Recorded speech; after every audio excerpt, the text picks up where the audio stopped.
श्री गणेशाय नमः. श्री स्वामी समर्थ. जय जय स्वामी समर्थ. स्वामी भक्तांनो, असे स्वामींचे प्रेमळ आणि बोधदायक संदेश प्राप्त करण्यासाठी आपल्या चॅनलला आत्ता सबस्क्राईब करा. धन्यवाद. स्वामी भक्तांनो, नातं हे वेळ पाहून पळ काढणारं नसावं, तर ते मनाचा तळ गाठणारं असावं. आलेल्या प्रसंगी झळ सोसून मनाला बळ देणारं असावं. आणि तसंच नातं तुम्ही स्वामींशी जोडायचं आहे. आणि ते नातं एकदा जोडलं की स्वामी तुम्हाला प्रत्येक संकटात साथ देतील आणि ती साथ तुमची शेवटपर्यंत देतील. कारण स्वामींनी आपल्याला वचन दिलंय की भिवू नकोस, मी तुझ्या पाठीशी आहे. ते वचन आपण ध्यानात ठेवायचं आहे. स्वामी भक्तांनो, स्वामींवरचा विश्वास असाच संपूर्ण असेल तर नक्कीच व्हिडिओला एक लाईक करा आणि कमेंटमध्ये श्री स्वामी समर्थ लिहायला विसरू नका. आणि मी स्वामींचरणी एवढीच प्रार्थना करतो की तुमच्या सर्व मनोकामना आणि इच्छा पूर्ण हो आणि स्वामी तुमच्या पाठीशी कायम उभे राहो. ही स्वामींचरणी प्रार्थना. ज्या लोकांचं आपल्या आयुष्यात काही स्थान नाही, अशा लोकांचं बोलणं अजिबात तुम्ही घेऊ नका. आणि आयुष्यात आलेले अवघड वळणं आपल्यालाच पार पाडावी लागतात. भावा, कोणी नाही येत मदतीला. सगळे दिखाव्यापुरते असतात आणि ते दिखाव्यापुरताच ते काम करत असतात. म्हणून अशा लोकांपासून आपण लांब नक्कीच राहिलं पाहिजे. म्हणून कधी कधी आयुष्यात काही चांगलं झालं तरी त्यात आनंद वाटत नाही, कारण भूतकाळात मनावर झालेल्या जखमा अजूनही ताज्याच असतात. म्हणून जीवनातील वेदना कमी करायची असतील तर 3 गोष्टी शिकल्या पाहिजेत. काहीही आपलं नाही, काहीही आपलं नव्हतं आणि काहीही आपलं राहणार नाहीये, हे फक्त आपण लक्षात ठेवायचंय. लाखांच्या गादीवर झोपला काय किंवा चटईवर झोपला काय, झोप त्याला चांगली लागते ज्यांचे कर्म चांगले असतात. म्हणून जर तुम्हाला एखाद्या व्यक्तीच्या आयुष्यात काय चाललं आहे हे माहीत नाही, तर त्या व्यक्तीबद्दल तुम्हाला 4 चौघात मत मांडण्याचा काडी मात्र अधिकार नाही. म्हणून कोणाचेही काही तुम्ही बोलू नका आणि कोणाविषयी काही इकडं तिकडं काहीतरीच दुसऱ्याजवळ वाईट बोलायचं असं कधी करू नका. आपण चुकत आहोत हे लक्षात आल्यावर शक्य तितक्या लवकर वाट बदलता यायला हवी. गर्दीत पुढे पुढे जात राहिल्यावर काही वेळाने वाट बदलणं अवघड होऊन बसतं. मग ती वाट आपण बदलूही शकत नाही. मग आपल्याला त्या चुकीच्या मार्गावर चालत राहावे लागते. आपण म्हणतो एखादा माणूस बदलला, पण त्याच्या बदलण्यामागेही काही कारणे असतात. पण ती कारणे दुर्लक्षित राहतात आणि बदल्याचं वागणंच फक्त नजरेत येतं आणि आपण चांगल्या विचाराने त्याच्याकडे बघतही नाही. म्हणून आपण विचार नेहमी चांगला करावा. सगळं तत्वज्ञान सोडा, एकच गोष्ट काळजावर कोरून घ्या. यश सगळे अवगुण धुवून टाकतं, तेव्हा तेवढं मिळवा आणि लोक तळवे नक्कीच तुमचे पाया पडायला येतील आणि मग तुम्हाला साक्षात नमस्कारही घालतील की तू करून दाखवलं. म्हणून कधीच खचून जायचं नाही, कारण दिवस, काळ, वेळ हे सगळं बदलतातच आणि फक्त असावा लागतो थोडा संयम. आणि तो संयम तुमच्याकडे असला की सर्व काही शक्य होणार आहे, हे तुम्ही ध्यानात घेतलं पाहिजे. एखाद्याची वाईट वेळ पाहून त्याची थट्टा करत असाल तर लक्षात ठेवा, वेळेचा फेरा फिरला की तुम्ही सुद्धा रस्त्यावर येऊ शकता आणि मग तुम्हाला ही कर्माची फळं ही भोगावी लागू शकतात. आयुष्यात एकच ध्येय ठेवायचं, हारलो तरी चालेल पण मैदान सोडायचं नाही. कारण मावळलेला सूर्य पुन्हा उगत असतो. म्हणून त्या सूर्याकडे तुम्ही बघत परत तुम्ही नवा प्रयत्न केला पाहिजे. आयुष्य कितीही बिकट असू द्या, स्वाभिमानी माणसं स्वतः कष्ट करूनच जगतील, पण कुणाकडे भीक मागणार नाहीत. आणि तुम्ही कष्ट करून जगायचं, कारण कष्टाची भाकर नेहमी गोड लागत असते. पाठीवर कौतुकाची थाप देणारी परकी असतात, पण दुर्दैव असं की डोक्याला ताप देणारी लोक मात्र ही आपलीच असतात आणि ती आपलीच लोक आपले पाय खेचत असतात. म्हणून ज्या लोकांना तुम्ही ओळखले नाही त्यांना लवकरात लवकर ओळखायला शिका. जिथे समोरून संवाद संपवला जातो तिथे आपणही नवीन सुरुवात करू नये. स्वाभिमान गहाण ठेवून उगाच खोटी नाती विकत घेऊ नये आणि ती खोटी नाती ती टिकत सुद्धा नाही. कमी नसतं समजायचं कधी कुणाला आणि माझंही दाखवायचं नसतो, कारण शांत दिसणारा माणूस सुद्धा तुम्हाला धूळ चारू शकतो आणि हेही तितकंच खरं आहे. म्हणून प्रत्येकाला नमत्या शब्दाने बोलले पाहिजे आणि अगदी सावधानतेने आणि नमून आपण बोलले पाहिजे. एकटी राहणारी सर्वच माणसं गर्विष्ठ नसतात.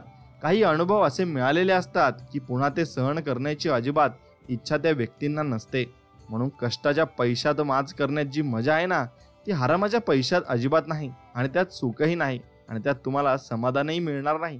पण कष्टाची 2 भाकर जरी असली त्यात तुम्हाला नक्कीच समाधान आणि सुख प्राप्त होत असते. लोक रंग दाखवतात, आपण तेच आठवणीने रंगपेटीत भरून ठेवायचे असतात आणि आपली वेळ आल्यावर त्याचं थोबाडं रंगवायचं असतं आणि असंच आपण जगायचं असतं. कारण या दुनियेत, या कलियुगात तुम्ही जर सरळ जगलात तर तुम्हाला मानही मिळणार नाही आणि सन्मानही मिळणार नाही. थोडं वाकड्यात गेलं की तुम्हाला नक्कीच लोक सलाम करतील आणि चांगलंही बोलतील. म्हणून तसंही राहायला शिका. जो जसा त्याच्यासोबत तसंच वागायला शिका. घोड्याच्या मागे आणि पैसेवाल्यांच्या पुढे कधीच उभे राहू नका. कधी लात मारतील हे सांगताही येत नाही. म्हणून घर जळत असतं तेव्हा बघत बसणार आणि राग झाल्यावर रडत बसणार, ही असते भावकी. आणि त्या भावकीकडे आपण लक्ष द्यायचं नाही. आता यात कुणाची चांगली असते तर कुणाची वाईट असते, पण ज्याचं त्याचं त्याने ठरवायचं आहे. नाती टिकवणं आजकाल अगरबत्ती सारखं झालंय. स्वतः जळून जायचं पण दुसऱ्याला सुगंध देत राहायचं. लाखांच्या गादीवर तुम्ही नक्कीच झोपा, पण हे विसरू नका की आपण किती गरिबीतून वर आलोय आणि आपण किती कष्ट घेतले आहे. म्हणून ते माणसाने शेवटपर्यंत विसरायचं नसतं. काही लोकांना वेळेत जाणीव करून देणं गरजेचं असतं की मस्करी करणं आणि एखाद्याचं मन दुखावणं यात खरंच फरक असतो आणि खूप मोठा तो फरक असतो. म्हणून ते आपण नक्कीच समजून घेतलं पाहिजे आणि समोरच्यालाही आपण समजावून घेतलं पाहिजे. कारण यामध्ये माणूस पूर्णतः खचून जातो आणि माणसाच्या मनामध्ये तेच तेच विचार हे भिरकवत असतात. मग माणूस भरपूर काही गोष्टी या सोडून देत असतो आणि त्याला दुसऱ्या गोष्टी काहीच आठवतही नसतात. म्हणून मित्रांनो, कुणाला बोलताना जरा तुम्ही विचार करून नक्कीच बोललं पाहिजे. कारण कुणाच्या मनाला किती लागल हे सांगताही येत नाही. म्हणून एक गोष्ट लक्षात ठेवा, जीवनात काहीही करा पण यश मात्र नक्की मिळवा, तरच लोक तुम्हाला सलाम ठोकतील. म्हणून तुम्ही या आयुष्यामध्ये जगत असताना स्वामींची सेवा कधीच सोडू नका आणि स्वामींची सेवा ही करत राहा. कारण आपला स्वभाव त्याने चांगला होतो आणि आपलं मनही त्याने निर्मळ होत असतं. स्वतःचा स्वभाव इतका चांगला ठेवा की आयुष्यात भेटणारा प्रत्येक माणूस शेवटपर्यंत विसरला नाही पाहिजे आणि त्याने तुमची आठवणही काढलीच पाहिजे. म्हणून दुसऱ्याला देण्यासाठी आपल्याकडे काही नसले तरी चालेल, पण सन्मान नक्कीच देता आला पाहिजे आणि तो दिला तरच मिळत असतो. म्हणून आपली माणसं जवळ असताना जर त्यांची किंमत कळली तर आयुष्यात पश्चाताप करण्याची वेळ आपल्याला परत येणार नाही. हेही तितकंच खरं आहे. सुखात राहायला खर्च नसतो, पण सुखात आहे हे दाखवायला खूप खर्च होतो. म्हणून ते कधीच तुम्ही दाखवू नका आणि तुमच्या मर्जीप्रमाणे जगा आणि तुम्हाला ज्यात समाधान लाभेल तीच गोष्ट तुम्ही करा. मग आलेली अनेक संकटे जेव्हा आपल्या नकळत टळून जातात, ती टळून गेलेली संकटे म्हणजे परमेश्वराची कृपा असते असं आपण समजायचं आहे. प्रकृती का आमंत्रण है, जो स्वीकार करता है वही आगे बढ़ता है. म्हणजे तुमच्यासोबत जे काही वाईट झालं ते तुम्ही स्वीकार करा आणि पुढे चालत राहा. कारण ही प्रकृती आहे आणि ही जीवन आहे. इथं चढ उतार तुम्हाला येणारच आहेत आणि ते तुम्हाला पार करावेच लागतील. म्हणून मस्तक थोडं वाकून बघा, अहंकार तुमचा मरून जाईल. डोळ्यांना थोडं ओलख करून बघा, दगडी मन ही वितळेल. वाणीवर थोडं संयम ठेवा, दुःखाचा काळ तुमचा निघून जाईल. इच्छा थोड्या कमी करा, आनंदातच जग दिसू लागेल आणि ते जग तुम्हाला सर्व काही शिकवूनही जाईल.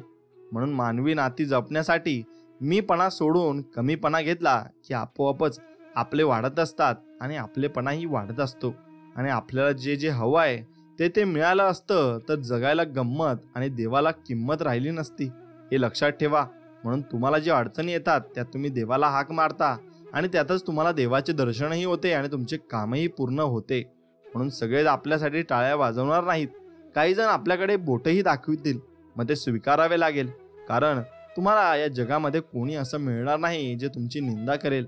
म्हणून तुम्ही जोपर्यंत जिवंत आहेत तोपर्यंत तुमची निंदा होणार आहे. फक्त तुम्ही तुमच्या मार्गाला चालत राहायचे आहे, एवढंच तुम्हाला करायचे आहे. सहजता सहजासहजी येत नाही. म्हणून सहजच तुम्ही कोणालाही पटवून घेऊ शकत नाही आणि त्याच्याकडून आपल्या गोष्टी करूनही घेऊ शकत नाही. त्यात कालावधी लागतो. मग तसंच आपण स्वामींची सेवा एकदम सहज करू शकत नाही. त्यासाठी कालावधी लागतो आणि तुम्ही नामजप करत असाल तर तुम्हाला एक दिवशी त्याचं फळ हे नक्कीच मिळेल. फक्त थोडा वेळ लागेल, पण नक्कीच तुम्हाला फळ मिळेल. म्हणून आपली ओळख आपल्या नावाने नाही तर आपल्या कामाने नक्कीच झाली पाहिजे आणि त्या कामाने लोक आपल्याला ओळखले पाहिजेत. तुमचं काम हीच तुमची खरी ओळख आहे.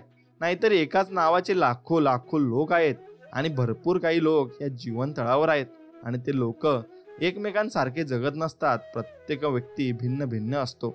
जगात धाडस केल्याशिवाय कोणाला यश मिळत नाही. कारण ज्यांच्यात हिंमत त्यालाच किंमत, असं हे जग आहे. म्हणून तुमच्यात जर हिंमत असेल तर तुम्ही एक ना एक दिवस नक्कीच वर जाल आणि भरपूर काही गोष्टी तुम्ही मिळवू शकाल. संकट हे पाण्यासारखं असतं, ते तुम्हाला बुडवण्यासाठी नाही तर त्यात कसे पोहायचे हे शिकवण्यासाठी आलेले असते. म्हणून त्या संकटाच्या रूपी त्या पाण्यात तुम्ही पोहायचे आहे आणि तुम्ही तरुण बाहेर निघायचे आहे. कष्ट करावेच लागतील. यशाला कोणताही शॉर्टकट मात्र नसतो. बऱ्याचदा विसरायचं म्हटलं की सगळं आपल्याला आठवत असतं आणि जुन्या गोष्टी आपण मनात त्या ठेवत असतो. पण तसं न करता आपण वर्तमानात जगलं पाहिजे आणि चांगल्या गोष्टींचा विचार करून चांगल्या गोष्टींनी पुढे गेलं पाहिजे. अनुभव मोफत मिळत नसतो, त्यासाठी कधी वेळ, कधी पैसे, तर कधी आयुष्य हे खर्च करावं लागत असतं आणि ते तुम्हाला खर्च करावंच लागणार आहे, एवढं तुम्ही लक्षात घेतलंच पाहिजे. मित्रांनो, आयुष्यात एकदा इतका मोठा पाऊस पडावा की इगो सगळा वाहून जावा. आयुष्यात एकदा इतके कडक ऊन पडावं की जवळच्या सावल्यांचं महत्त्व नक्कीच सगळ्यांना कळावं. आयुष्यात एकदा पुन्हा शाळा अशी भरावी की प्रत्येकालाच त्याचे लहानपण कायमचे लक्षात राहावे. आयुष्यात एकदा असे जगावे की आपले जगणे पाहून इतरांना जगण्याची मौज ही कळाली पाहिजे आणि इतरही लोक जगायला उत्सुक झाली पाहिजेत. असं आपण जीवनामध्ये केलं पाहिजे. आयुष्यात झालेला त्रास विसरून जा, पण त्यातून मिळालेला धडा आयुष्यभर तुम्ही लक्षात ठेवा. कारण मातीत पडलेली साखर ही मुंगीच खाऊ शकते, हत्तीत ते सामर्थ्य नसतं.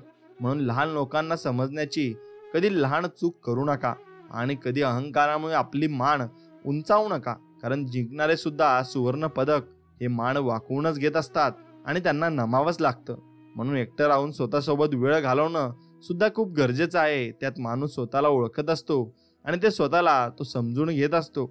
म्हणून तुम्ही स्वतःला समजून घेतलं पाहिजे आणि त्यासोबत तुम्ही स्वतःसोबत वेळ दिलाही पाहिजे. म्हणून मित्रांनो, या जगामध्ये कडुनिंबाची चूक नाही की तो कडू आहे. स्वार्थी तर जीभ आहे, तिला फक्त गोड आवडतं. संवाद संपला की नातं थांबतं. म्हणून बोलून बघा, कदाचित तुमचं हरवलेलं उत्तर तुम्हाला नक्कीच सापडेल. श्वास व विश्वास दोन्ही अदृश्य आहेत, परंतु दोघात इतकी ताकद आहे की अशक्य गोष्टीला सुद्धा ते शक्य बनवू शकतात. आणि म्हणून तुमचा विश्वास हा पूर्णपणे चांगला हवा आणि भक्कम हवा. माणसांचा संग्रह करणे इतकं सोपं नसतं जितकं पुस्तकांचा संग्रह करणे असतं. पुस्तकांचा संग्रह करण्यासाठी पैशांची गुंतवणूक करावी लागते, तर माणसांचा संग्रह करण्यासाठी भावनांची कदर मात्र नक्कीच करावी लागते आणि ती कदर तुम्ही नक्कीच केली पाहिजे. जीवन बदलण्यासाठी वेळ सगळ्यांनाच मिळतो, पण वेळ बदलण्यासाठी 2 वेळा जीवन मिळत नाही, हे जरूर लक्षात असू द्या. म्हणून आरसा आणि हृदय दोन्ही तसे नाजूक असतात. फरक एवढाच, आरशात सगळे दिसतात आणि हृदयात फक्त आपलेच दिसतात आणि ते आपलेच आपण बघत असतो. आनंद वाटणाऱ्यांच्या ओंजळी कधीच रिकाम्या होत नाहीत, कारण त्यांना पुन्हा भरण्याचे वरदान साक्षात परमेश्वराकडून लाभलेले असते. म्हणून जो दुसऱ्यांच्या जीवनात आनंद आणतो, त्याच्या जीवनात आनंद आणण्याचे कार्य परमेश्वर स्वतः करत असतात आणि ते त्याला आनंद सुद्धा देत असतात आणि ते मनापासून सर्व काही त्या व्यक्तीला देत असतात जो दुसऱ्यांना आनंद देतो. म्हणून परिस्थिती बदलली की माणसं बदलतात. आपलं कोण, परकं कोण यांच्या सीमा स्पष्ट होतात. पण परिस्थिती बदलूनही जी माणसं बदलत नाही ना, तेच माणसं मनापासून आपले असतात आणि ते आपलीच होऊन राहत असतात. म्हणून त्या माणसांना जपायला तुम्ही नक्की शिकलं पाहिजे. मित्रांनो, कोणाला दुःख देऊन मिळालेला आनंद कधीच सुख देऊन जात नाही, पण कोणाला आनंद मिळावा म्हणून स्वीकारलेले दुःख नेहमी सुख देऊन जात असते. म्हणून तेच, तुम्ही कुणालाही दुःख देऊ नका, सर्वांना आनंद द्या. भांडायचे असेल तर परमेश्वराशी भांडा, रुसायचे असेल तर त्यांच्याशी रुसा, शरण जायचे तर त्यांनाच जा. पण त्या विश्वासाने, जो विश्वास नामदेवांचा होता, राधेचा होता, मीरेचा होता, द्रौपदीचा, जनाईचा आणि गोरोबा काकाचा होता आणि मुक्ताईचा, सर्व संतांचा होता, ती श्रद्धा जी कधीच विचलित झाली नाही, म्हणून तर परमेश्वराला त्याचे होऊन राहावे लागले. ती ताकद असते फक्त अंतरीच्या प्रेमात आणि विश्वासात. काही झाले तरी ईश्वर माझा आहे, हे फक्त तुम्ही मनात ठाम ठेवायचे आहे. पिकलेले फळ हे 3 गुणांनी ओळखले जाते. एकतर ते नरम होते, दुसरे ते अतिशय गोड होते आणि तिसरे म्हणजे त्याचा रंग बदलत असतो. त्याचप्रमाणे परिपक्व माणसाची ओळख सुद्धा 3 गोष्टीवरून करावी. प्रथमतः त्याच्या बोलण्यात नम्रता असते, दुसरे म्हणजे त्याच्या बोलण्यात गोडवा असतो आणि तिसरे म्हणजे त्याच्या चेहऱ्यावर जबरदस्त आत्मविश्वास असतो. आणि तो आत्मविश्वास आपल्याला नक्कीच मिळवायचा आहे आणि तो आत्मविश्वास असला की आपण कुठेही आणि कसेही वावरू शकतो. अहंकार आणि गैरसमज यामुळे माणूस महत्त्वाच्या गोष्टींपासून दूर राहतो. गैरसमज सत्य ऐकू देत नाही आणि अहंकार सत्य पाहू देत नाही आणि असंच आपण त्यात गुरफटत जात असतो. म्हणून गैरसमज कधी करून घेऊ नका. संकटातून वाचल्याशिवाय जीवाची किंमत समजत नाही आणि जीव गुदमरल्याशिवाय श्वासाची किंमत समजत नाही. मालमत्तेचे वारस कितीही असतात, परंतु कर्माचा वारस आपण स्वतःच असतो. म्हणून सत्कर्म योगे वय घालवावे, सर्वामुखी मंगल बोलवावे असे नक्कीच आपण म्हणू शकतो. आणि असं आपल्या पुरातनात म्हटलं सुद्धा आहे आणि तेच आपण नक्कीच केलं पाहिजे. वाईटाची संगत ही नुकसानकारकच असते, मग ती कशाची असो. कारण कोळसा पेटलेला असतो तेव्हा हात भाजतो आणि पेटलेला नसतो तेव्हा हात काळे करत असतो. म्हणून सदा संगती सज्जनांची धरावी आणि सज्जनांची संगती धरली की आयुष्यात आपण भरपूर पुढे जात असतो. भावनेपेक्षा कर्तव्य मोठं असतं. त्यासाठी जीवनात वाढण्याआधी रुजावं व चमकण्याआधी झिजावं लागतं. लागलेली भूक, नसलेला पैसा, तुटलेले मन व मिळालेली वागणूक जे शिकवते ना, ते कुठलीच पदवी ही शिकवत नसते. मित्रांनो, आयुष्यामध्ये जमा करून ठेवायचं असेल तर लोकांचे आशीर्वाद ठेवा, कुणाला तळतळात नाही. कारण धनसंपत्ती सोबत नेता येत नाही आणि तळतळात सुखाने जगू देत नाही. जीवनामध्ये दोनच वाक्य लक्षात ठेवायचे. मनाप्रमाणे झालं तर ईश्वराची कृपा आणि मनाविरुद्ध झालं तर ईश्वराची इच्छा. दोन्हीमध्ये आपल्याला समाधानही नक्कीच मिळणार असते आणि शेवट आपलं चांगलं होणार असते. हे सद्गुरुनाथा, प्रेमाने भरलेले डोळे द्या, श्रद्धेने झुकलेले आणि झुकणारे मस्तक द्या, मदत करणारे हात द्या, स्वतः सत मार्गावर चालणारे पाय द्या आणि नामस्मरण करणारे मन द्या आणि अंतिम श्वास तुमच्या चरणाशी विसावू द्या. एवढंच फक्त तुम्ही आम्हाला द्या. आपल्याला दुःख देणारे या जगात कमी नाहीत. हे जितकं सत्य आहे तितकं सत्य हे आहे की आपल्या सगळ्यात जास्त मायेने जवळ घेणारे फक्त आपले स्वामी समर्थ सद्गुरू आहेत आणि ते आपल्याला जवळ घेत असतात. म्हणून श्री सद्गुरू म्हणजे कोण? जो आपल्यातील हजार अवगुणांना बाजूला करून एक सद्गुण बघतात. आणि मनुष्य म्हणजे कोण? जो आपल्यातील हजार गुणांना सोडून एक अवगुणाला बघतो. यामध्येच फरक आहे मनुष्यामध्ये आणि देवामध्ये. म्हणून परमेश्वर आपले चांगलेच बघत असतात आणि कधीच ते आपले वाईट बघत नाही. स्वतःच्या तोंडाने खूप मोठेपणा सांगून माणूस मोठा होत नसतो, तर तो कसा आहे हे त्याच्या वागण्यावरूनच लोकांना दिसून येतं. म्हणून वागण्यात खोटेपणा असेल तर जगण्यात कितीही मोठेपणा असला ना तरी काही उपयोग नसतो आणि त्याचा उपयोगही होत नाही. नातं जोडणे ही एक कला आहे आणि नातं टिकवणे एक साधना आहे. आयुष्यात आपण किती खरे आणि किती खोटे हे फक्त दोनच जणांना माहिती असते. एक म्हणजे परमात्मा आणि दुसरा म्हणजे अंतरात्मा. म्हणून याच्यावरून ठरवायचं की आपण चांगले आहोत की नक्कीच वाईट आहोत. म्हणून तुम्ही आयुष्यामध्ये येत असाल तेव्हा आयुष्यामध्ये तुम्हाला परमेश्वरांनी पाठवले आहे ते कशासाठी? तर दुसऱ्यांचं भलं करण्यासाठी. आणि स्वतःचा मोह न धरता आपण दुसऱ्यांना मदत केली पाहिजे. आणि आपल्याला देवाने जे दिले त्यासाठी देवाकडे आपण धन्यवाद मानले पाहिजे. नाशिवंत हा देह सारा, उद्या भंगून जाईल. काय कमावले काय जमवले, कधीतरी माती मोल होईल. दोन शब्द प्रेमाचे घे रे तू सदामुखी, प्रेमानेच जग जिंक, मग होतील सर्व सुखी. असं सद्गुरूंनी म्हटलं आहे आणि तेच खरं आहे. सर्व दरवाजे बंद झाले तरी सद्गुरूंच्या हृदयाचा दरवाजा कायम उघडा असतो. अपेक्षा सद्गुरूंपासून ठेवा, इतर लोकांपासून नको. अडचणीत असाल तर सद्गुरू तारतील, एकटे असाल तर ते सांभाळतील, मार्ग सापडत नसेल तर ते दाखवतील, अश्रू धाबत नसतील तर मग ते पुसतील, आणि अशक्य तेही शक्य करतील. ते आपले स्वामी समर्थ आहेत. म्हणून त्यांच्याकडेच आपण जे काही मागायचे ते पूर्णपणे मागायचं आहे आणि ते आपल्याला सर्व काही देऊ इच्छित आहे हे आपण नक्कीच लक्षात ठेवायचं आहे. माणसाकडे कपडे स्वच्छ असो वा नसो, पण मन मात्र स्वच्छ असलं पाहिजे. कारण स्वच्छ कपड्यांची स्तुती लोक करतात आणि स्वच्छ मनाची स्तुती हा परमेश्वर करत असतो. म्हणून जो व्यक्ती कायम दुःखाचे रडगाणे गात राहतो त्याच्या दारावर उभे असलेले सुख हे बाहेरूनच परत जाते. आणि जो व्यक्ती सद्गुरूंवर श्रद्धा ठेवून सद्गुरू इच्छेत इच्छा मिळून राहतो त्याला सद्गुरू कृपेने सुख प्राप्त होत असते आणि ते शेवटपर्यंत टिकत असते. कपाळावरील रेषेत भाग्य शोधण्यापेक्षा कपाळावरील घामातच भविष्य शोधल्यास आयुष्यात कपाळावर हात टेकवण्याची कधीच वेळ तुमच्यावर येणार नाही. म्हणून नशीबवादी होण्यापेक्षा प्रयत्नवादी तुम्ही नक्कीच व्हा.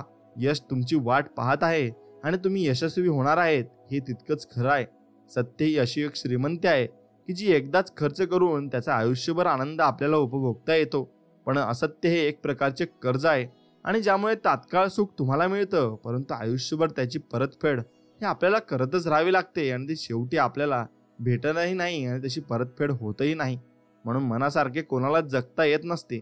परिस्थितीनुसार जगायला शिकवणारे शास्त्र म्हणजे अध्यात्म आहे. मनात चांगल्या विचारांमुळे चांगल्या इच्छा निर्माण होतात आणि चांगल्या इच्छा म्हणजे ज्या मनाला फक्त समाधानच देतात त्यांचा दुष्परिणाम नसतोच. अशा सर्व इच्छा पूर्तीचा मार्ग म्हणजे अध्यात्म आहे आणि ते आपण शिकून घेतलं पाहिजे. मनाची तगमग थांबवण्याचे शिकवण्यासाठी अध्यात्म आणि अध्यात्म हे मनाला बंधन नसून चुकीच्या मार्गापासून वाचून जीवनाचा खरा आनंद घेण्याचे प्रभावी साधन आहे. आणि प्रत्येक माणसाला कसली तरी चिंता काळजी आहेच, ती दूर करण्याचे शास्त्र अध्यात्मात आहे आणि संपूर्ण अध्यात्म हे नामात आहे. म्हणून तुम्ही नामजप हा केलाच पाहिजे आणि नामामुळेच तुम्ही भरपूर काही मिळवू शकाल. म्हणून स्वामी समर्थांची नामस्मरण हे तुम्ही नक्कीच करा. ठेविले अनंते तैसेची राहावे, चित्ती असू द्यावे समाधान. म्हणजे आपल्याकडे काहीही असो ते तसंच ठेवावं, फक्त आपण एक समाधान मानून घ्यायला शिकावं आणि आपल्याला देवाने जे दिलं आहे त्यात आपण नक्कीच समाधान मानून घ्यायला पाहिजे. नाहीतर मग माणूस कधीच सुखी राहत नाही आणि कधीच त्याला आयुष्यामध्ये कोणती गोष्ट प्राप्त झाली याचा आनंदही होत नाही. आयुष्यात जे मिळाले नाही त्याचा विचार करून त्रास करून घेण्यापेक्षा जे मिळाले आहे त्यात समाधान मानल्यास जीवनातील नकारात्मक विचारांची जागा सकारात्मक विचार घेतील आणि हेच सकारात्मक विचार तुमचे आयुष्य नक्कीच घडवतील. म्हणून सुंदर विचारांची माणसं अंधारात चमकणाऱ्या काजव्यासारखी असतात. विचारांच्या तेजाने गर्दीतही उठून दिसतात आणि त्यांचं तेज हे उभरून दिसत असतं. म्हणून स्वामी सांगतात, आपल्या आयुष्यात कोण येणार हे आपण जन्मताच ठरलेलं असतं. येणाऱ्या प्रत्येक माणसाच्या येण्यामागे काहीतरी मोठं अगदी कारण असतं. काही लोक आपल्या वाईट कर्माची शिक्षा द्यायला येतात, तर काही लोक आपल्याला भरपूर काही चांगल्या गोष्टी शिकवायला येतात आणि चांगल्या कर्माची फळं द्यायला येतात. म्हणून काही लोकांकडून आपल्याला खूप त्रास होतो, तर काही लोक आयुष्यात आल्यावर आपल्याला खूप आपण आनंदित होऊन आनंद आपल्यात समावून जात असतो. म्हणून श्री सद्गुरू माऊली, तुम्ही मानवता धर्माचे डॉक्टर आहात. मनुष्याच्या अंतरी असलेले पण न दिसणारे रोग म्हणजे विषय विकार नष्ट केले आणि देहाला अंतरंगातून स्वच्छ केले. समर्था, आपण कायमच श्रवण दिलं की मानवता ही जात आणि माणुसकी हा धर्म, श्रवण हेच 72 रोगांवरचं औषध आहे आणि आपल्याशिवाय आमचे अस्तित्व शून्य आहे. तुम्हीच या विश्वाचे सर्वोत्तम डॉक्टर आहात आणि तेच आपल्याला तारून नेतील ही आपण विश्वास ठेवला पाहिजे. आणि जेवढा जास्त विश्वास असेल तेवढे जास्त तुम्हाला त्याचे परिणाम दिसतील आणि नक्कीच देव आपल्यावर सर्व कृपा करत असतात. ज्या विचारांमुळे आपल्याला दुःख होते तो विचार पूर्णपणे मनातून काढून टाकणे हाच दुःख दूर करण्याचा एकमेव उपाय आहे. आयुष्यात कोणतीही गोष्ट अवघड नसते, फक्त विचार सकारात्मक असले पाहिजेत. मग तुम्ही जीवन अगदी चांगल्या रीतीने जगू शकता आणि समाधानकारकरित्या जगू शकता. जीवन बदलण्यासाठी वेळ सर्वांना मिळतो, पण वेळ बदलण्यासाठी 2 वेळा जीवन नक्कीच तुम्हाला मिळणार नाही. हे तुम्हाला नक्कीच कळालं पाहिजे आणि ते जीवन मिळवण्यासाठी तुम्ही धडपड करत असताना ते जीवन मिळाल्यावर तुम्हाला त्याची कदर नसते. मग जीवनाची कदर आपण नक्कीच केली पाहिजे. चतुरपणा करावा की प्रामाणिकपणा हे संस्कारावर अवलंबून असते. कारण चतुरपणाला 4 दिवस चमक असते, पण प्रामाणिकपणा आयुष्यभर चमकत राहतो आणि कधी त्याची हारही होत नाही. जीवनात एवढ्याही चुका करू नका की पेन्सिलच्या अगोदर रबर संपून जाईल. म्हणून एक गोष्ट लक्षात ठेवा, रबराला एवढाही वापरू नका की जीवनाच्या अगोदर कागदच फाळून जाईल. म्हणून यातून तुम्ही आता शिकून घ्यायचंय की तुम्हाला कोणता बोध घ्यायचा आहे आणि कसा बोध घ्यायचा आहे. सुंदर आयुष्य सहज घडत नसतं, तर ते जाणीवपूर्वक घडवावे लागतं. ते म्हणजे प्रार्थनेतून, माणुसकीतून आणि प्रेमातून आणि त्यागातून आणि सर्वात महत्त्वाचे म्हणजे सत्कर्मातून ते घडत असतं आणि ते सत्कर्मातूनच आपण घडवायला हवं. देवाच्या प्रत्येक निर्णयावर खुश राहायला शिका, कारण देव आपल्याला ते नाही देत जे आपल्याला चांगलं वाटतं, तर देव आपल्याला ते देतो जे आपल्यासाठी नक्कीच चांगलं असतं आणि पुढे टिकणार असतं. ज्या व्यक्तीसोबत विश्वासघात झाला आहे आणि प्रचंड दुःख भोगावे लागले आहे, इतकं सारं भोगूनही तो जर चुकीच्या मार्गावर जात नाही आणि आपलं जे कर्तव्य आहे ते प्रामाणिकपणे करत राहतो आणि सद्गुरूंच्या आज्ञेप्रमाणे श्री उपासना, नामस्मरण, मंगलाचरण, श्री सेवा हे करतो, असले लोक सद्गुरूंना खूप आवडतात आणि शेवटी असल्या लोकांचाच विजय होतो.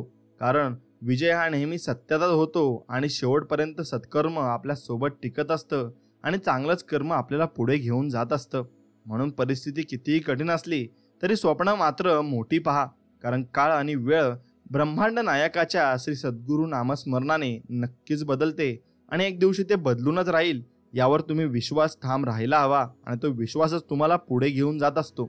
म्हणून चांगल्या माणसाला सगळी माणसे चांगली वाटतात. म्हणून माणसे ओळखण्यात चांगला माणूस चुकतो व संधी साधू लोक त्यांच्या चांगल्या स्वभावाचा गैरफायदा हा घेत असतात. प्रत्येकाला ज्याच्या त्याच्या परीने सुखही आहे आणि दुःखही आहे. दुसऱ्याच्या नशिबाची बरोबरी आपल्या नशिबाशी करत बसू नका. आपलं सुख कशात आहे हे शोधा आणि ते वाढवण्याचा प्रयत्न करा. म्हणून जगी सर्व सुखी असा कोण आहे, विचारी मना तूच शोधूनही पाहे. म्हणून सद्गुरू म्हणतात, नक्कीच आपण आपल्या मनाला विचारलं पाहिजे, या जगात सुखी कोण आहे. मग आपण सर्वात सुखी आहोत. कारण आपल्याकडे 2 हात, 2 पाय आणि 2 डोळे आणि एवढं मोठं शरीर देवाने आपल्याला चांगलं दिलं आहे आणि जगण्यासाठी आपल्याला मानव हे रूप दिलाय. सद्गुरूंनी कधी मानलं नाही जाती भेद धर्म, चांगल्या प्रकारे जाणून घेतले प्रत्येकाचे कर्म. श्रद्धा ठेवून जो करतो सर्वात श्रेष्ठ भक्ती, सद्गुरू त्यालाच मिळवून देतात मोक्ष आणि मुक्ती. आणि मग नक्कीच त्याला सर्व जीवनामध्ये अगदी आनंद प्राप्त होत असतो. जीवनात कितीही वाईट प्रसंग येऊ द्या, चांगलं वागणं कधी सोडायचं नाही. थोडा उशीर लागेल पण विजय हा नेहमी सत्याचाच होतो आणि तुमचाच विजय शेवटपर्यंत होईल. आनंद वाटणाऱ्या ओंजळी कधी रिकाम्या होत नाहीत, कारण त्यांना पुन्हा भरण्याचे वरदान असते आणि ते वरदान साक्षात तुम्ही देवाने आपल्याला दिले असते. जसे आहात तसे राहा, कोणासाठी वाईट किंवा चांगले होऊ नका. ज्याला तुम्ही पटला तो तुम्हाला कधीच सोडणार नाही आणि ज्याला तुम्ही आवडला नाहीत त्याच्यासमोर जीव जरी ओळून टाकला ना तरी तो तुमचा होणार नाही. म्हणून लोकांचा विचार करत बसून स्वतःची कष्टी नक्कीच होऊ देऊ नका. सोनं अंगावर घातलं म्हणून माणूस मौल्यवान होतो असं नाही. तेवढ्या कॅरेटची शुद्धता वागण्यात आणि विचारात सुद्धा असायला हवी आणि ती असली की तो माणूस नक्कीच मौल्यवान होत असतो. म्हणून रडू तर येत होतं पण डोळ्यात ते दिसत नव्हतं. चेहरा कोरडा होता पण मना मात्र भिजलं होतं. आणि कारण डोळे पाहणारे बरेच असतात पण मनातलं जाणून घेणारे फक्त स्वामी समर्थ असतात आणि ते जाणून घेतात आणि त्यावर उपायही आपल्याला सांगत असतात आणि ते उपाय आपण नक्कीच करायचे असतात. चेहऱ्यावरचे तेज हे तुमच्या अंतःकरणातील विचारांवर अवलंबून असते.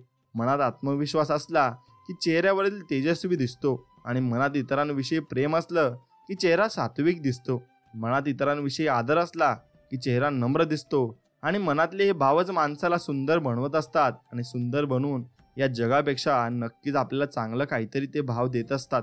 म्हणून नातं जोडणे एक कला आहे, नातं टिकवणे एक साधना आहे. आयुष्यात आपण किती खरे आणि किती खोटे हे फक्त 2च जणांना माहिती असते. एक म्हणजे परमात्मा आणि दुसरा म्हणजे आपला अंतरात्मा. आणि तो अंतरात्माच आपल्याला सांगत असतो आणि भरपूर काही गोष्टी त्यातून आपल्याला समजतही असतात. म्हणून त्या अंतरात्म्याला आपण विचारलं पाहिजे आणि आपल्या अंतरात्म्याला काय वाटतं त्यावर आपण नक्कीच भरोसा ठेवला पाहिजे. मित्रांनो, ज्या ज्या स्थळी हे मन जाई माझे, त्या त्या स्थळी हे निजरूप तुझे. मी ठेवितो मस्तक ज्या ठिकाणी, तिथे तुझे सद्गुरू पाय धोनी. आणि आपण जिथे मस्तक ठेवू तिथे सद्गुरूंचे पाय आहेत असा आपण नक्कीच विचार केला पाहिजे. मग आपल्याला प्रत्येक माणसात देव दिसायला लागेल आणि प्रत्येक माणसात प्रत्येक गोष्टीमध्ये आपण देव बघू शकू. लोकांनी नेहमी भरपूर सन्मान आणि आदर नक्कीच तुम्ही दिला पाहिजे. त्यासाठी नव्हे की त्यांचा अधिकार आहे, परंतु यासाठी द्या कारण आपण सद्गुरूंचे दास आहोत आणि आपल्यात संस्कार आणि नक्कीच परिपूर्ण आहेत आणि भरून ठेवलेले आहेत. माणसाला संपत्तीने फक्त सुविधा मिळतात, समाधान व सुख नाही. सुख आणि स्वास्थ्य मिळवण्यासाठी प्रेम आणि आपल्यांची साथ नक्कीच असणे खूप गरजेचे आहे आणि ती साथ असली की आपण नक्कीच एकदम महत्त्वाच्या गोष्टी मिळवू शकतो आणि जगामध्ये भरपूर पुढेही जाऊ शकतो. म्हणून आपल्याला त्यांची साथ ही महत्त्वाची असते आणि ती साथ असली की मग भरपूर काही आपण आयुष्यात मिळवूही शकतो आणि भरपूर काही गोष्टी आपण साध्यही करू शकतो. आयुष्य कोणालाही सोपे नाही, प्रत्येकाला समस्या आहेत. ते कशातून जातात हे तुम्हाला माहीत नाही. कोणी परिपूर्ण नाही, कोणीही परिपूर्ण होण्यास पात्र नाही. म्हणून तुम्ही न्याय, टीका किंवा थट्टा सुरू करण्यापूर्वी लक्षात ठेवा की प्रत्येक जण स्वतःचे युद्ध लढत आहे आणि ते युद्ध लढता लढता तो जीवनामध्ये जगत सुद्धा आहे. म्हणून ज्या विचारामुळे आपल्याला दुःख होते तो विचार पूर्णपणे मनातून नक्कीच तुम्ही काढून टाकला पाहिजे. कारण सद्गुरूंचा विचार मनात असला की दुसरा कोणताच विचार आपल्याला येत नाही आणि फक्त सद्गुरूंचा विचार आपल्या मनामध्ये येत असतो. आणि म्हणून सद्गुरूंचे नामस्मरण केले की तुम्हाला कोणत्याच गोष्टीचं भय नाही आणि कोणत्याच गोष्टीचं तुम्हाला टेन्शन घेण्याची गरज नाही. बुद्धी सगळ्यांकडे असते, पण तुम्ही चलाकी की करता की इमानदारी हे तुमच्या संस्कारावर अवलंबून असते. चलाकी 4 दिवसच नक्कीच टिकत असते, पण इमानदारी शेवटपर्यंत टिकत असते आणि आयुष्यभर आपल्या सोबत असते. किती दिवसाचे आयुष्य असतं, आज नसतं तर उद्या नसतं. म्हणून आयुष्य अगदी आनंदाने जगायचं असतं. हातात येणारा पैसा वाढला म्हणून नक्कीच गर्व आपण करायचा नसतो. माणूस जेवढा आजाराने थकत नाही त्यापेक्षा जास्त तो विचाराने थकत असतो. म्हणून हसत राहा आणि विचार सोडा. पण हात तर जीवन आहे ही संकल्पना तुम्ही मनी बाळगली पाहिजे आणि जीवनामध्ये पुढे जात राहिले पाहिजे. मित्रांनो, एक गोष्ट लक्षात ठेवा, जर तुमचा स्वामींवर नक्की मनापासून विश्वास असेल तर नक्कीच या व्हिडिओला एक लाईक करा आणि नक्कीच कमेंटमध्ये लिहा श्री स्वामी समर्थ, जय जय स्वामी समर्थ. आश्चर्यासाठी जागा तुम्ही नक्कीच जीवनामध्ये निर्माण केली पाहिजे आणि ती जागा निर्माण केली की तुम्हाला सर्व काही प्राप्त होऊ शकते. आज मी आश्चर्यासाठी जागा करत आहे. आश्चर्य किती मोठं आहे हे महत्त्वाचं नसून त्यासाठी मी किती जागा निर्माण करणार आहे हे महत्त्वाचं आहे. हे माझ्या लक्षात आलं आहे. म्हणून जैन गुरु आणि विद्वान यांची रिकाम्या कपाची गोष्ट आहे ती तुम्हाला मी ऐकवतो. कोणे एकेकाळी एक सुज्ञ जैन गुरु होते. त्यांचं मार्गदर्शन मिळवण्यासाठी खूप दूर अंतरावर लोक त्यांच्याकडे येत असत आणि ते त्यांना आवश्यक ते शिकवत असत. म्हणून प्रज्ञा प्रबोधनाचा मार्ग दाखवत असत. असंच एक दिवस एक विद्वान त्यांना भेटायला आणि त्यांचा सल्ला घ्यायला आला आणि तो विद्वान म्हणाला, तुम्ही मला जैन बद्दल शिकवावं म्हणून मी इथे आलो आहे आणि ते शिकण्यासाठी मला भरपूर उत्सुकता आहे. थोड्याच वेळात जैन गुरुच्या लक्षात आलं की त्या विद्वानाची स्वतःची काही मतं होती आणि त्यांच्याकडे ज्ञान होतं. जेव्हा जेव्हा गुरु त्याला काही सांगत होते तो सतत त्यांना अधूनमधून टोकत होता आणि स्वतःच्या ज्ञानाचं आणि माहितीचं प्रदर्शन करत होता. म्हणून गुरु काय सांगत आहेत याकडे तो विशेष लक्ष देत नव्हता. आपण चहा घेऊया, गुरुने शांतपणे सुचवलं.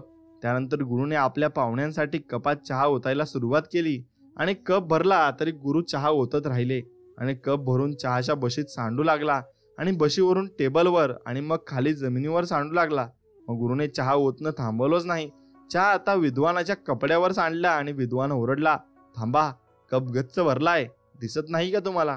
त्यावर जैन गुरुने हसून उत्तर दिलं, तेच म्हणतो मी, तुम्ही या कपासारखे आहात, अनेक कल्पनांनी गच्च भरलेले आणि त्यात काही मावणार नाही आणि कप रिता करून पुन्हा या, असं ते गुरु त्याला म्हणत असतात.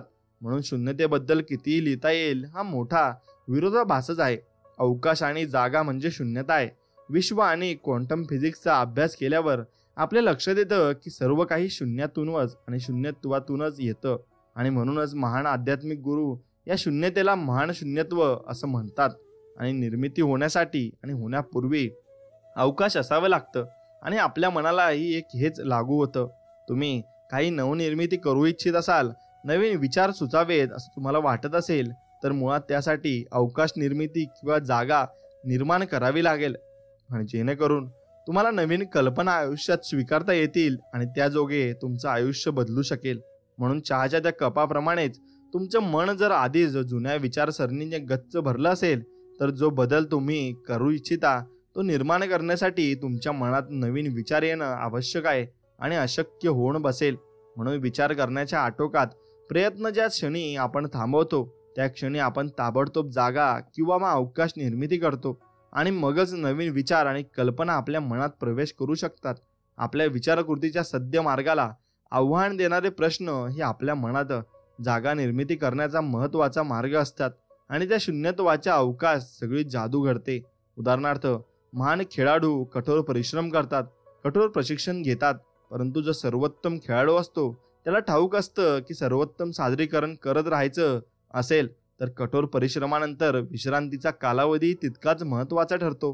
मग या विश्रांतीच्या कालावधीत ते पुन्हा ताजेतवाने होतात आणि त्यांचे स्नायू ताळ्यावर येतात आणि ते अधिक सक्षम होतात. मग खेळाडू विश्रांतीच्या रूपात स्वतःसाठी जे अवकाश निर्माण करतात त्याचा अवकाशात त्यांच्या श्रमातून जे प्रकटीकरण करायचं असतं ते नक्कीच घडून येत असतं.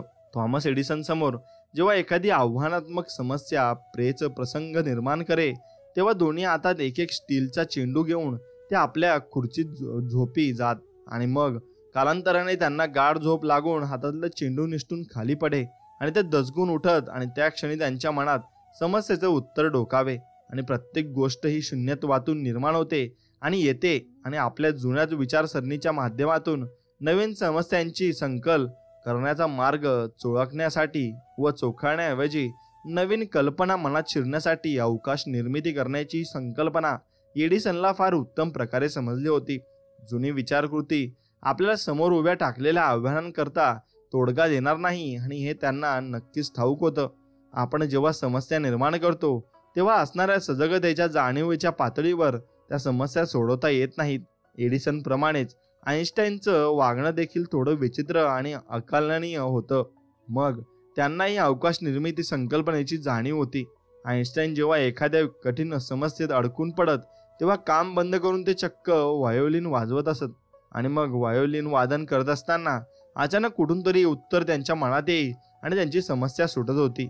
मग विश्वाकडून नक्कीच येणाऱ्या दैवी उत्तराचा स्वीकार करणं शक्य व्हावं म्हणून निर्विचार होत ते आपल्या मनात अवकाश निर्माण करत आणि प्रत्येक गोष्टीचा उलगडा करण्याचा प्रयत्न करण्यासाठी आपल्याला गरज नाही. आणि तैलबुद्धीच्या व्यक्तींनी सुद्धा जगातले महान शोध लावताना स्वतःवर इतका ताण घेतला नसतो, इतकी यातायात केलेली नसते. असं असताना आपण अनाठायी यातायात करायची काय गरज?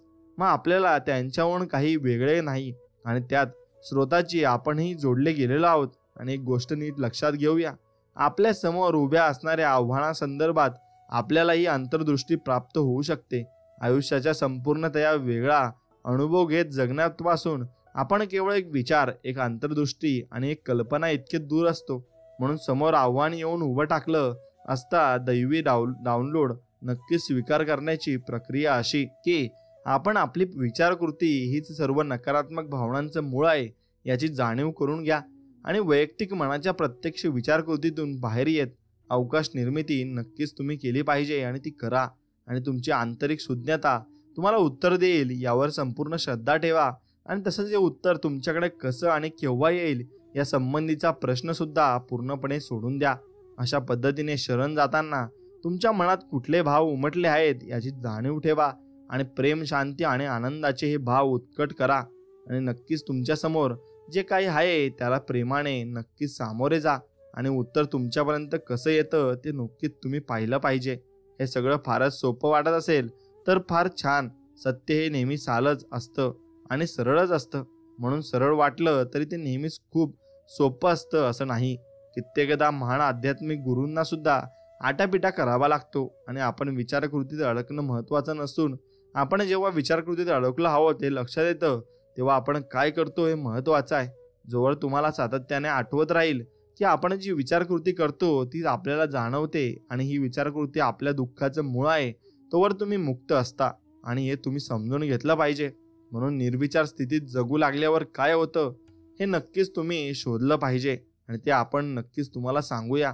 इतरांच्या वागणुकीने तुमची आंतरिक शांती नष्ट होऊ देऊ नका. निर्विचाराचा तुमचा प्रवास जसा सुरू होतो तसाच तुमच्या मार्गात अडथळा येणं अढळ आहे. आणि म्हणूनच प्रत्यक्षात तुमच्या समोर अडथळे येण्यापूर्वीच मी त्या घटनांबद्दल तुम्हाला सांगू इच्छितो, जेणेकरून तुमच्यासाठी ते थोडं सहज होईल. निर्विचार स्थितीत जगायला सुरुवात केल्यानंतर तुम्हाला जाणवेल की आयुष्यातल्या आतोनात चिंता, ताणतणाव किंवा समस्या कमी झाल्या आहेत आणि यापैकी अनेक बाबी तर तुमच्या नजरेसमोर अदृश्य होतील. आणि सर्व बाबींकडे तुम्ही समस्या म्हणून पाहिनासे झालात की त्या बाबी तुम्हालाही आणि तुमच्यासाठी समस्या होणंच थांबेल. म्हणून तुमच्या लक्षात येईल की अशा प्रकारची शांतता आणि नक्कीच शांती तुम्हाला आयुष्यात पूर्व कधीही जाणवली नाही आणि तुम्हाला ती अपरिचितही वाटायला लागेल आणि ती तशीच तुम्ही करूही शकाल. म्हणून जैवशास्त्रीय स्तरावर माणूस म्हणून आपल्याला अनोळखी असतं काही आठवत नाही आणि आवडतही नाही, कारण त्यांची सांगडं आपण अनिश्चिततेशी घालवतो. आणि इथे विरोधाभास लक्षात घ्या. नेमक्या याच टप्प्यावर जेव्हा दिवसातला बहुतांश भाग खूप आनंद आणि शांतता जाणवते तेव्हाच लोकांना वाटू लागतं की काहीतरी चुकलं आहे. आणि अनेकांना असंही वाटतं की ते आता पूर्वीसारखे उत्पादक राहिलेले नाही आणि त्यांची पूर्वीची तडप गेली आहे आणि हे आळशी झाले आहेत. आणि हे सत्य नाही तर तुमच्या मेंदू सुरक्षा संदर्भात भास निर्मिती करण्याच्या विचारकृती मागे लागला आहे. आणि सत्य हे आहे की आपण जेव्हा आनंदी असतो, निर्विचार असतो, या निर्विचार स्थितीत असतो तेव्हा सर्वाधिक उत्पादन क्षमता असते आणि शुद्ध आनंदाच्या अवस्थेत वेळ कापरागत उडल्यागत भासते आणि काम सोपी होतात आणि आपली कृती अधिक चांगली होते. लोक आपल्याकडे आकर्षित होतात आणि आपण मुबलकता आकर्षित करतो. अचानक चमत्कार घडू लागतात आणि या सगळ्यांची अनुभूती घेण्यासाठी निर्विचार स्थितीत राहणं तेवढं गरजेचं असतं आणि तिथून तुम्हाला कधीही परतावसं वाटत देखील नाही. म्हणून नेमका याच टप्प्यावर श्रद्धा अतिशय महत्त्वाची ठरत असते. आणि सारं काही ठीक होणार आहे अशी श्रद्धा लक्षात घ्या की विश्व तुमच्या विरुद्ध काम करत नसून तुमच्यासाठी काम करत आहे आणि प्रत्येक गोष्ट काही कारणासाठी घडते आहे आणि आयुष्यात अपयश नसतंच, असतात तर ते धडे आणि विकासासाठी संधी आणि अज्ञातावर आपली श्रद्धा हवी. कारण जे आयुष्य आपण सध्या जगत आहोत त्यापेक्षा वेगळं काहीतरी घडण्याची शक्यता एका जागी असते आणि या अज्ञातातच सर्व शक्यता अस्तित्वात असतात. तुम्हाला आयुष्यात जे काही हवंसं वाटू शकेल ते सारं तिथेच असतं. अज्ञातात उडी घेण्याचं धैर्य तुमच्यातच आलं आणि कशाची भीती न वाटून घेण्याची तयारी तुम्ही दाखवलीत की मग तुमचं आयुष्य बदलणार नाही असं होऊ शकत नाही. तुम्हाला अतिशय शांत आणि समाधानी वाटत असल्यामुळे काहीतरी चुकतंय असं जर तुम्हाला वाटू लागलं तर लक्षात घ्या की तुमचं मन तुम्हाला विचारकृती करायला भाग पाडताय आणि तुमचं मन हा एक महान विक्रेता आहे आणि विनाशक विचारकृतीच्या दुष्टांक चक्रात तुम्हाला पुन्हा ओढून घेण्यासाठी काय म्हणायला हवं हे ते अचूक जाणतं आणि नेमका या क्षणात तुमच्यासमोर निवडीचा पर्याय आहे आणि तुम्ही अज्ञाताच्या ठायी श्रद्धा दाखवून आनंद, शांती आणि प्रेमाच्या भावनेत वास्तव करू शकता किंवा परिचित अशा वेदना आणि मानसिक दुःखाच्या जुन्या सवयीकडे परत जाऊ शकता. अज्ञातात आनंदी आणि मुक्त होण्याची निवड करू शकता किंवा परिचित जगात बंदिस्त होत दुःख भोगण्याची निवड करू शकता. तुम्ही जर पुन्हा विचारकृतीच्या चक्रात अडकलात तरी काही हरकत नाही. उगा स्वतःला त्या पायी दूषण देऊ नका आणि देऊन घेऊ नका. हे घडलंच नाही म्हणून अपराधी भावना मनात आणू नका. स्वतःला शिक्षा करण्याची सुद्धा गरज नाही. हे सगळं कराल तर नानाठाई विचारकृती अधिक ओढून घ्याल आणि विचार करणं ही मानवी कृती आहे हे लक्षात घ्या. तुमची विचारकृती करत असून त्यातून तुम्हाला तुमच्या वाटेला दुःख येत आहे हे लक्षात येणं पुरेसं आहे आणि इथूनच तुम्ही स्वतःला शांती आणि प्रेमाच्या स्थितीत पुन्हा आणू शकता. आणि तुम्ही घडून दिलं तर ते रूपांतरण सहजगत्या आणि वेदनारहित असं होऊ शकतं आणि तुम्ही ते करूही शकता. मग तुम्ही ते कसं केलं पाहिजे आणि आता काय याचा विचार तुम्ही करत असाल तर सारं काही संपलं आहे अशी कधी वेळ कधीतरी येऊन ठेपेल आणि ती सुरुवात असेल एवढं मात्र तुम्ही लक्षात घ्या. तरी मी तुमच्या नवीन आयुष्याची सुरुवात आहे असं मी समजेल आणि शांती, प्रेम आणि सौख्यापासून तुम्हाला केवळ एक विचार दूर आहात आणि ही अवस्था निर्विचार स्थितीतून येते हे लक्षात ठेवा आणि मनाशी जतन करा. कारण आयुष्य जेव्हा अटळपणे कठीण होतं तेव्हा तुम्हाला गरज असते ती साऱ्या आशेची.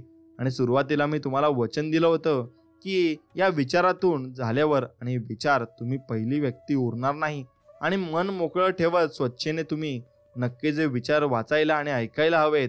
तर यव्वाना तुम्हाला अशा अनेक अंतर्दृष्टी प्राप्त झाल्या असतील जे योग्य जीवनाकडे पाहण्याची तुमची पद्धत पूर्णतः बदलली असेल. तुम्ही आता पूर्वीसारखे राहिले नसाल. तुम्ही आता पूर्वीपेक्षा वेगळे कुणी झालेले असाल आणि अंतर्दृष्टीने एखाद्या गोष्टीकडे पहिल्यांदा की तुम्ही ते पाळणं टाळू शकत नाही. तुमची जाणीव विकसित झाली की पुन्हा आकुंचन पावत नाही आणि अधूनमधून विसरल्यासारखे पुन्हा पहिल्यासारखी विचारकृती कराल तर त्या पायी तुम्हाला दुःख भोगावे लागेल.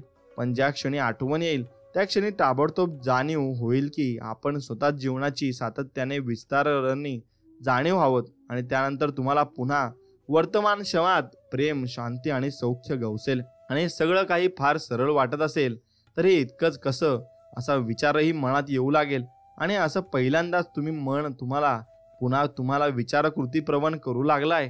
आणि सत्य साधं सोपं आहे हे नेहमी तसंच राहणार आहे आणि असणारही आहे.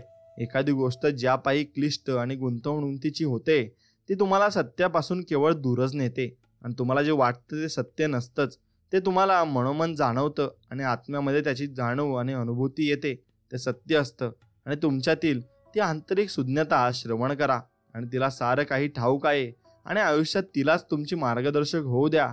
आणि आपण जेव्हा आपल्या आत्म्याचं म्हणणं ऐकतो तेव्हा सर्वाधिक समाधानी असतो आणि आपण पुरेसे नाही किंवा आपल्यात काहीतरी कमतरता आहे. आपल्याला जे हवं आहे ते आपल्याला मिळवावं लागेल आणि नाही ते आपल्याकडे नाही अशा प्रकारची भलावण हे मग जग सातत्याने करत राहील.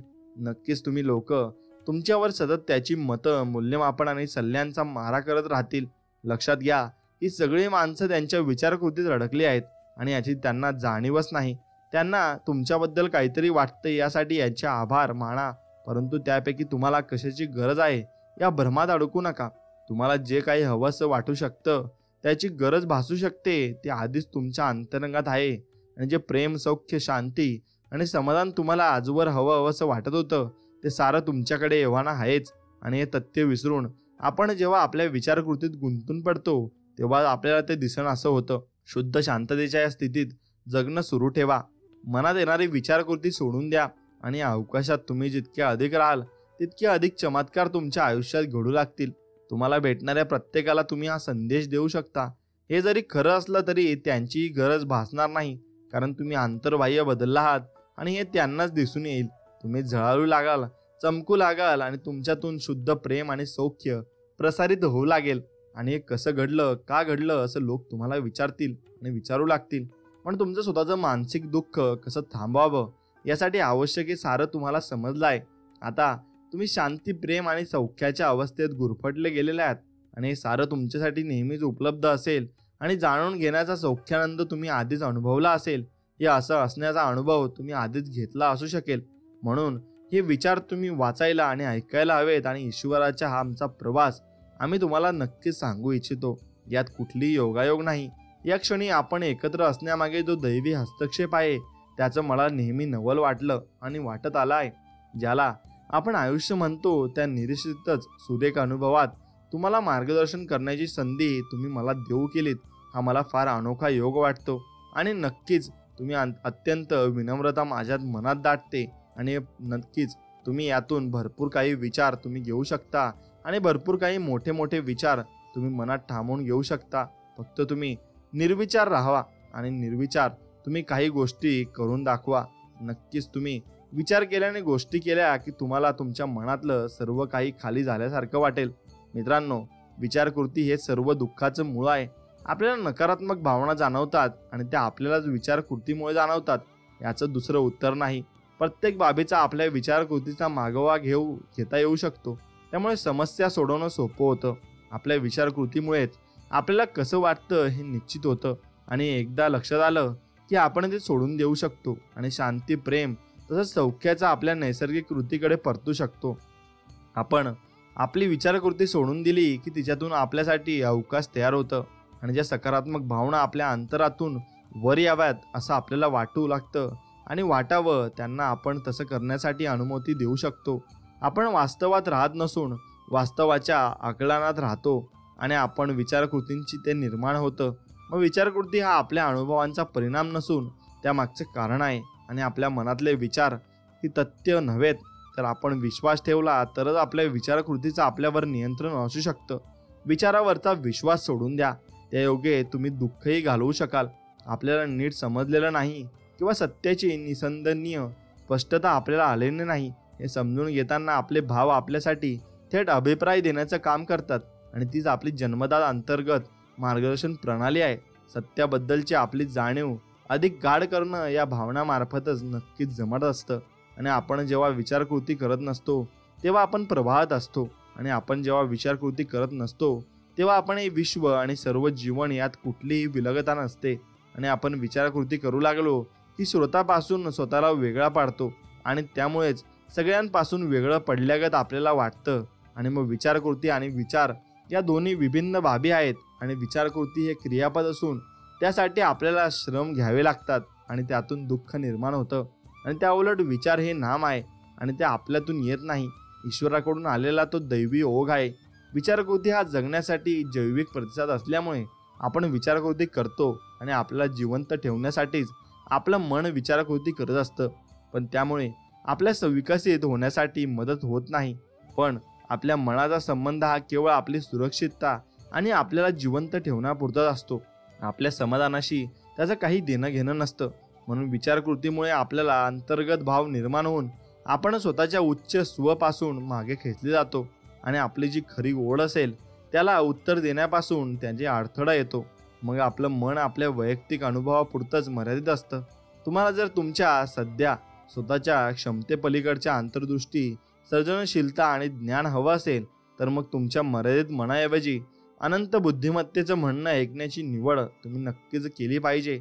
आणि मग नक्कीच तुम्ही भरपूर काही पुढे जाऊ शकाल. सत्याचा अमर्यादित स्रोत सर्वांना सर्व वेळेस उपलब्ध असतो. आपली तशी इच्छा मात्र असायला हवी. वैश्विक बुद्धिमत्ता, वैश्विक मन ही ऊर्जा असून या विश्वात ती ऊर्जा सारं काही आहे. आणि हा स्रोत आहे जिथून सारं काही येतं. आणि आपण साकार होण्यापूर्वी इथूनच सारं काही आलं आहे आणि आपण घडलो हे त्यातूनच घडलो आहे हे तुम्ही लक्षात घेतलं पाहिजे. आणि मग या ऊर्जेतून प्रेम, शांती, सौख्य जोडून घेणं आणि स्वभावाचे आणि स्वास्थ्याचे भाव आहेत. आणि मग आपण जेव्हा आपली विचारकृती सोडून नैसर्गिक स्थितीत येतो तेव्हा याचं प्रांतात पोहोचतो आणि आपण सारे एकसमान अनंत बुद्धिमत्तेच्या स्रोताशी जोडलेल्या गेलेलो असल्यामुळे जेव्हा आपण आपली विचारकृती सोडतो तेव्हा नवीन विचार, कल्पना आणि अंतर्दृष्टीपर्यंत पोहोचतो.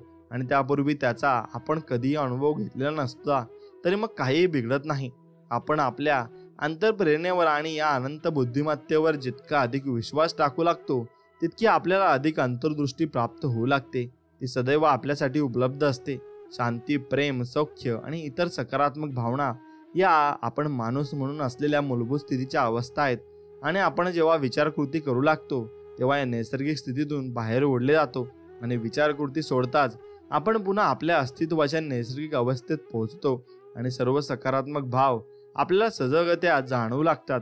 आणि आपली सजगता विस्तारण्यापासून आणि सदैव एका सखोल प्रेमाची अनुभूती घेण्यापासून आपण केवळ एक विचार किंवा एक अंतर्दृष्टी दूर असतो. निर्विचार स्थितीतून हे प्राप्त होतं आणि निसंदिग्धता ही आपल्या मनाची प्रवृत्ती असून ती आपली नक्कीच मूलभूत अवस्था आहे. आणि आपण जेव्हा आपल्या विचारकृतीत अडकून पडतो तेव्हा मात्र हे असं उरत नाही आणि आपण आपल्या विचारकृतीचा त्याग केला तर आपल्या नक्की शांती, प्रेम, सौख्य या मूलभूत रचनेकडे आपण परत येत असतो. या विश्वात कोणामध्येच जन्मतात चूक किंवा गैर असं काही नाही, पण आपली विचारकृती आपल्याला तसा विचार करायला लावते आणि तुम्ही मोडलेलेच नसल्याने तुम्हाला दुरुस्त करण्याची गरज नाही. आणि एकच गोष्ट जाणून तुम्ही घेतली पाहिजे आणि लक्षात ठेवा की विचारकृती हेच आपलं दुःखाचं मूळ आहे आणि तुमच्या विचारकृतीबद्दल तुम्हाला दुसरं काहीही करण्याची गरज नाही. विचारकृतीबद्दलची तुमची नक्कीच समज तेवढी बदला आणि जेणेकरून तुम्ही कोण आहात या सत्यापर्यंत पुन्हा एकदा पोहोचाल. आणि असं पोहोचणं तुमची विचारकृती, तुमचं शरीर आणि तुम्हाला जे जे ठाऊक आहे असा विचार तुम्ही करता त्या पल्ल्याडच आहे. आणि ज्या क्षणी तुम्ही तुमची विचारकृती सोडता त्या क्षणी तुम्ही अनंत बुद्धिमत्तेशी एक होता आणि प्रेम भाव आणि सौख्याचा न संपणारा भाव तुम्ही स्वीकारता. आणि तेच तुमचं मूळ स्वरूप असल्यामुळे ते तुमच्यासाठी सदैव उपलब्ध असतं. आणि तुम्ही जेव्हा अनंत बुद्धिमत्तेसाठी अवकाश निर्मिती करता तेव्हा तीही तुमच्यासाठी अवकाश निर्मिती करते. आणि तुम्ही तिच्यावर जितका विश्वास टाकू लागता तितकाच तीही तुमच्यावर विश्वास टाकते.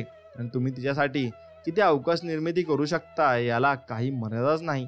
आणि तुमच्या आयुष्यात आणि मनात अनंत बुद्धिमत्ता स्थित होण्यासाठी अवकाश निर्मिती करायला तुम्ही जेव्हा आक्रमक देता तेव्हा तुमचं जीवन बदलतं. आणि विचारकृती थांबवण्यासाठी मार्गदर्शक, मग ज्या गोष्टी तुम्हाला विचारकृती करण्याकडे अधिक वळवतात, मग ज्या गोष्टी तुम्हाला लढा किंवा पळा या अवस्थेत आणतात त्या काढून टाका आणि कमी करा.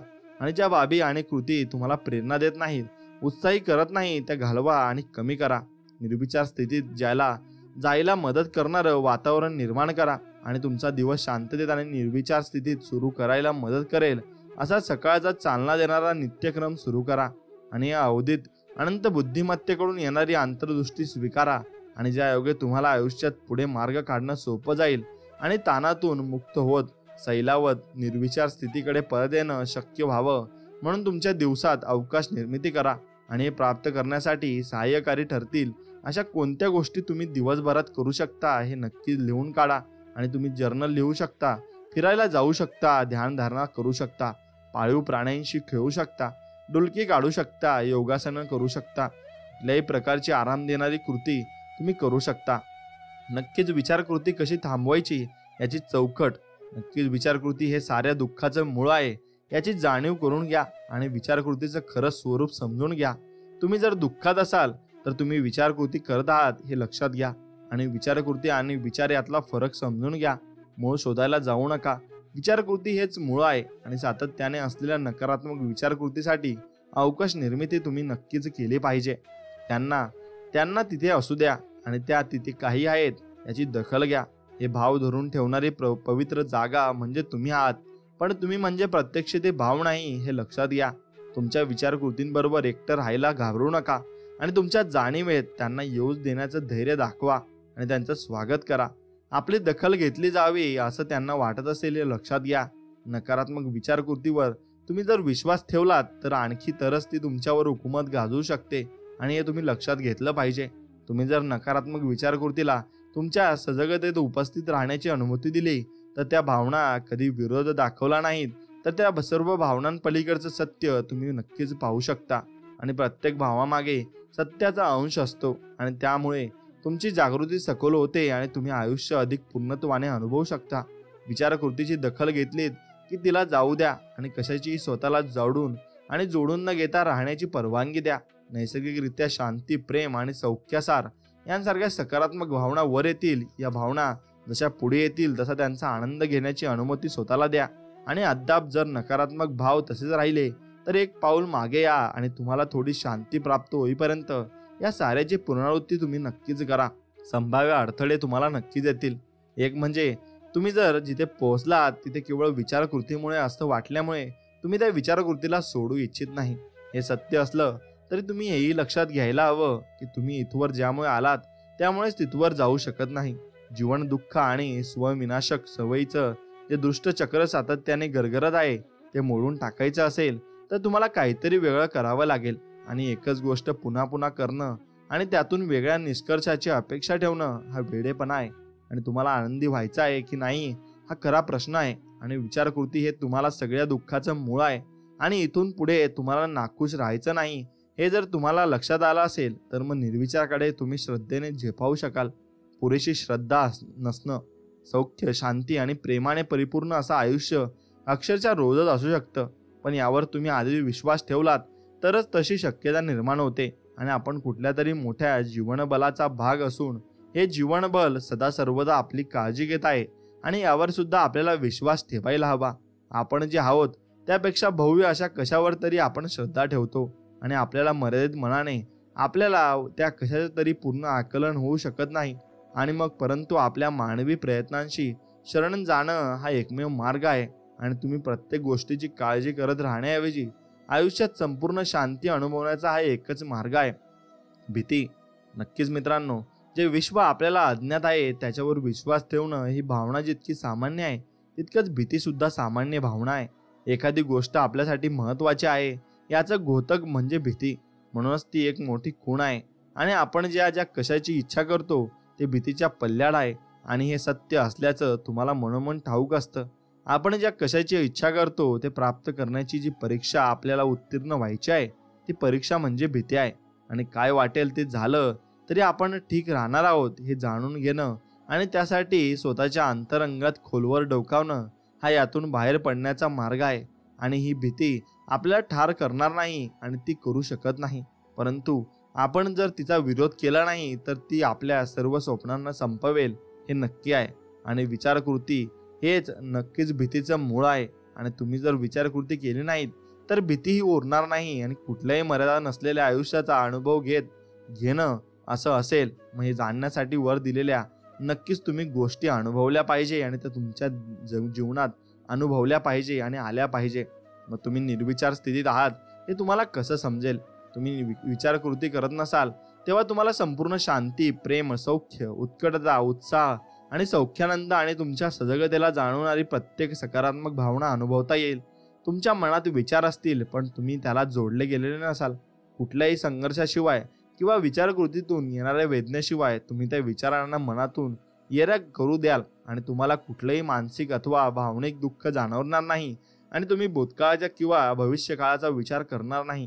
तुम्ही पूर्णत्वाने वर्तमान क्षणात उपस्थित असल्यामुळे उर्वरित दोन्ही काळ तुमच्या खिंगणीतील नसतील आणि तुम्ही प्रवाहित आहात असं तुम्हाला वाटेल. काळ, स्थान आणि स्वजाणीव सुद्धा तुम्ही विसराल. मग जीवनाशी एक झाल्यागत तुम्हाला वाटेल. आणि ही निर्विकार अवस्था आहे हे तुम्ही लक्षात घ्यायला हवं. म्हणून थोडंसं म्हणणं तुम्ही नक्कीच ऐकून घेतलं पाहिजे आणि तुमच्या जीवनात तुम्ही ते अंगीकारलं सुद्धा पाहिजे. मित्रांनो, तुम्ही स्वामींची भक्ती करत असाल ना तर तुम्हाला स्वामींवर विश्वास ठेवणं आणि त्यांच्यावर विश्वास ठेवून संपूर्ण जीवन पुढे चालू ठेवणं हेही तितकंच महत्त्वाचं आहे.